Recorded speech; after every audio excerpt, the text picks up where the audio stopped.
కాంగ్రెస్ పార్టీని వీడబోమని మంత్రి కొండా సురేఖ భర్త కొండా మురళి చెప్పారు. తమ కుమార్తె సుస్మిత వ్యాఖ్యలతో తమకు సంబంధం లేదని ఆయన తెలిపారు.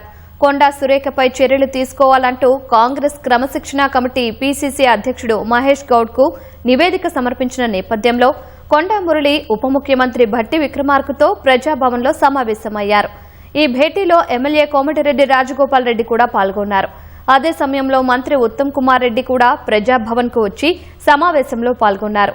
కాంగ్రెస్ లో తాజా పరిణామాల దృష్ట్యా కీలక నేతల భేటీపై సర్వత్రా ఆసక్తి నెలకొంది. తర్వాత బయటకు వచ్చిన కొండా మురళి తాము కాంగ్రెస్ ను వీడబోమని స్పష్టం చేశారు. భట్టి ఉత్తమ్లతో జరిగిన భేటీలో మంత్రి కొండా సురేఖ అంశం చర్చకు రాలేదని మురళి తెలిపారు. రేఖ మా కడ ముస్లింల వాళ్ళది ఉంది కాబట్టి ఆడుంది. నిన్న వనమహోత్సవానికి కూడా పోయింది.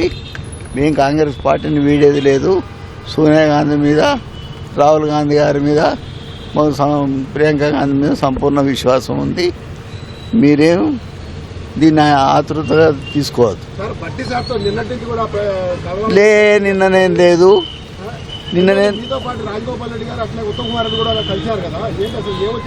ఏం లేదు, బాగున్నావు అన్న అంటే బాగున్నావు అనుకున్నాం, మాట్లాడినాం, వచ్చినాం, అంతే.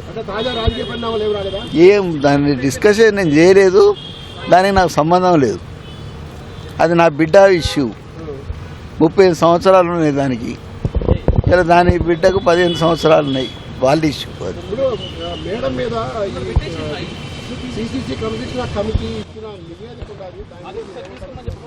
నేను ఇప్పుడు ఏం మాట్లాడన్నా. ప్లాన్ ఏదో అది ఏం చేసింది. ప్లాన్ బిలో ఏం చేసుకుంటుందో నా బిడ్డకు తెలుస్తుంది, నాకు తెలుస్తుందా అన్న. ఇప్పుడు కవిత గారు పోయారు, వాళ్ళది వాళ్ళు, మాది మేము. మా బిడ్డ మా కుటుంబం అన్న. సంబంధం ఏంటి? నాకు ఉన్నదే ఒక బిడ్డ. తిరగని అన్న. ఈ తిరుగుడు మాకు కొత్త కాదు, ఇది పాత కాదు.